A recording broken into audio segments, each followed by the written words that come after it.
আসসালামু আলাইকুম, welcome to my channel Mousumi's mini kitchen. আজকে আমি আপনাদের সাথে শেয়ার করব খুবই মজাদার সবজি দিয়ে বিকালের নাস্তা। এই নাস্তা একবার তৈরি করা শিখে গেলে বারবার শুধু এই নাস্তাই তৈরি করে খেতে ইচ্ছা করবে। একদম সহজভাবে নাস্তা তৈরি করে দেখাবো। ভিডিওটি স্কিপ না করে একদম শেষ পর্যন্ত থাকবেন। রেসিপি ভালো লাগলে প্লিজ লাইক কমেন্ট করবেন এবং চ্যানেলটি সাবস্ক্রাইব করে নিয়মিত চ্যানেলের পাশেই থাকবেন। এই রেসিপি তৈরি করার জন্য প্রথমে একটা ময়দার ডো তৈরি করে নিতে হবে। এই জন্য আমি একটা বাটিতে 2 কাপের কম ময়দা নিয়ে নিলাম। এখন আমি দিয়ে দিলাম এখানে 2 টেবিল চামচ পরিমাণ রান্নার তেল, দিয়ে দেবো স্বাদ মতো লবণ। এবার শুকনো উপকরণগুলো তেলের সাথে খুব সুন্দরভাবে মাখিয়ে নিতে হবে। মাখানোর কাজটা যত ভালোভাবে করবেন এই পিঠাটা খেতে তত বেশি মজা হবে। মাখানো হয়ে গেছে, এবার আমি অল্প অল্প করে ঠান্ডা পানি দিয়ে একটা ডো তৈরি করে নেব। পানিটা একবারে দিয়ে দেওয়া যাবে না, তাহলে এই ডোটা নরম হয়ে যাবে। নর্মালি আমরা যেরকম রুটি বা পরোটা তৈরি করি সেরকম একটা ডো তৈরি হবে। অল্প অল্প করে পানি দিয়ে এই ডোটা কিন্তু আমার তৈরি হয়ে গেছে। এই ডোটা একদম সফট হবে, একদম শক্ত হবে না। তো আমি দেখিয়ে দেব এই ডোটা কেমন হয়েছে। একটু সময় নিয়ে এই ডোটা তৈরি করতে হবে। এই তো আমি দেখিয়ে দিচ্ছি এই ডোটা কেমন হয়েছে। একদম পারফেক্ট একটা ডো তৈরি হয়েছে। ঢাকনা দিয়ে ঢেকে আমি 10 মিনিট রেস্টে রেখে দিলাম।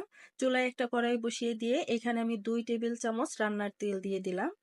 তেলটা গরম হয়ে আসলে এখানে আমি 1 কাপ আলু কুচি দিয়ে দিলাম, দিয়ে দিলাম গাজর কুচি, দিয়ে দিলাম কাঁচামরিচের কুচি, আর দিয়ে দিব এখানে পেঁয়াজের কুচি। ঝালটা আপনারা আপনাদের ইচ্ছা অনুযায়ী দিয়ে দিবেন। স্বাদ মতো লবণ দিয়ে দিলাম আর সামান্য একটু হলুদ। এবার এগুলোকে খুব সুন্দরভাবে নেড়ে চেড়ে সেদ্ধ হওয়া পর্যন্ত অপেক্ষা করব। ঢাকনা দিয়ে ঢেকে দিলাম এবং অপেক্ষা করব এই আলুগুলো সেদ্ধ হওয়া পর্যন্ত। এখন আমি দিয়ে দিলাম পাঁচফোড়নের গুঁড়া। এই মশলাটা দিলে এই সবজির পুরটা খেতে অনেক বেশি মজা হয়। তো এবার একটা স্প্যাচুলারের সাহায্যে আমি হাত দিয়ে চেপে চেপে কিছু সবজি গলিয়ে নিচ্ছি। কিছু সবজি আস্ত থাকবে আর কিছু গলে গেলে এই পুরটা খেতে অনেক বেশি মজা লাগে। তো আমি কিভাবে এই কাজগুলো করছি একটু খেয়াল করলে হয়তো বা আপনারা বুঝতে পারবেন। আমার এই সবজির পুরটা কিন্তু প্রায় রান্না হয়ে গেছে। এই পর্যায়ে আমি দিয়ে দিলাম আরো কিছু পেঁয়াজের কুচি আর ধনিয়া পাতা কুচি। এই পর্যায়ে পেঁয়াজের কুচিটা দিলে পুরটা খেতে আরো বেশি মজা হয়। চুলার আঁচটা এই পর্যায়ে কিন্তু আমি বন্ধ করে রেখেছি। 1 মিনিটের মতো নেড়ে চেড়ে আমি এগুলো ঠান্ডা করে নেব। ফিরে এলাম 10 মিনিট পর। 10 মিনিট পর 4টি পিস করে নিয়েছি আর একটা পিস নিয়ে রুটি বেলে নেব। নর্মালি আমরা যেরকম ভাবে রুটি তৈরি করি সেভাবে কিন্তু এই রুটিটা তৈরি করে নিতে হবে।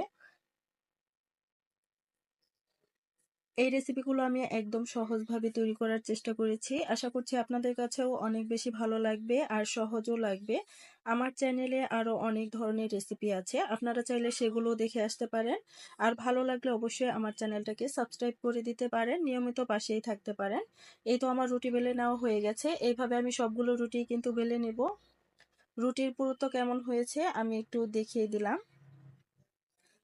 এবার একে একে সবগুলো রুটি আমি এখানে দিয়ে দিব। 1 চামচ পরিমাণ তেল দিয়ে দিয়েছি, হাত দিয়ে খুব সুন্দরভাবে চারপাশে ছড়িয়ে দিচ্ছি। এবার উপর থেকে দিয়ে দিলাম অল্প একটু পরিমাণ ময়দা। এবার একটা রুটি দিয়ে দিলাম। এইভাবে 4টা রুটি কিন্তু আমি একে একে রেখে দিব। তেল দিব, ময়দা দিব, তারপর রুটি রাখবো। সেম প্রসেসে এই কাজগুলো করতে হবে।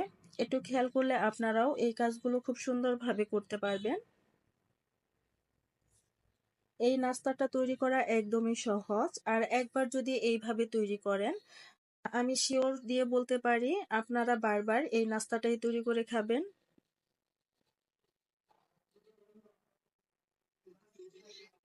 সবগুলো রুটি কিন্তু দিয়ে দেওয়া হয়ে গেছে। এবার উপর থেকে আরো একটু তেল দিয়ে দিলাম, খুব সুন্দরভাবে এগুলোকে ছড়িয়ে দিয়ে উপরে ময়দা দিয়ে দিলাম। এবার এক পাশ থেকে এগুলোকে ফোল্ড করে নিতে হবে। এমন ভাবে ফোল্ড করতে হবে যেন মাঝখানে ফাঁকা অংশ না থাকে। খুব সুন্দর করে টাইট টাইট করে এগুলোকে ভাঁজ দিয়ে দিতে হবে বা ফোল্ড করে নিতে হবে। আবারও রিকোয়েস্ট করব প্লিজ ভিডিওটি স্কিপ না করে একদম শেষ পর্যন্ত কন্টিনিউ করবেন। আশা করছি এই রেসিপিটা ভালো লাগবে। আর রেসিপি ভালো লাগলে আপনি যদি আমার চ্যানেলে একদমই নতুন হয়ে থাকেন তাহলে রিকোয়েস্ট করব প্লিজ আমার চ্যানেলটা সাবস্ক্রাইব করে দিবেন। পাশে থাকা বেল বাটন অল করে রাখবেন যেন পরবর্তী কোনো রেসিপি শেয়ার করার সাথে সাথে আপনি নোটিফিকেশন পেয়ে যেতে পারেন। এবার হাত দিয়ে চেপে চেপে লম্বা করে নিতে হবে, রুটিটা যেন চারপাশে সমান থাকে। ভিডিওটি যদি ফেসবুক থেকে দেখেন তাহলে রিকোয়েস্ট করব প্লিজ পেজটা ফলো দিয়ে দিবেন।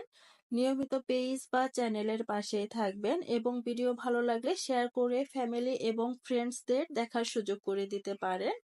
এই তো আমার রুটিটা কিন্তু একটু লম্বা করে নেওয়া হয়ে গেছে। এবার একটা ছুরির সাহায্যে এগুলোকে পিস পিস করে কেটে নেব। বেশি বড় পিসও করব না, আবার অনেক বেশি ছোট পিসও করব না। সবগুলো পিস কেটে নেওয়া হয়ে গেছে। এবার আমি এইখান থেকে একটা পিস নিয়ে আবারও রুটি বেলে নেব। আর একটু খেয়াল করলেই বুঝতে পারবেন সবগুলো লেয়ার কিন্তু বোঝা যাচ্ছে।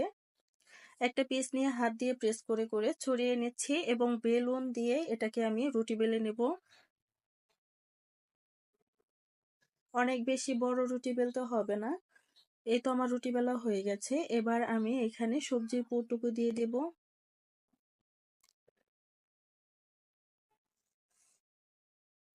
একদম সহজভাবে আমি এই রেসিপিটা তৈরি করেছি। বাসায় তৈরি করলেই বুঝতে পারবেন এই রেসিপিটা কতটা মজা হয়। সবজির পুর দিয়ে আমি আলতো হাতে প্রেস করে দিচ্ছি এবং এটা সিল করার জন্য পানি দিয়ে দিচ্ছি। খুব সুন্দরভাবে এর মুখটা সিল করে দিতে হবে যেন ভিতর থেকে সবজির পুরটা বের হয়ে না আসে।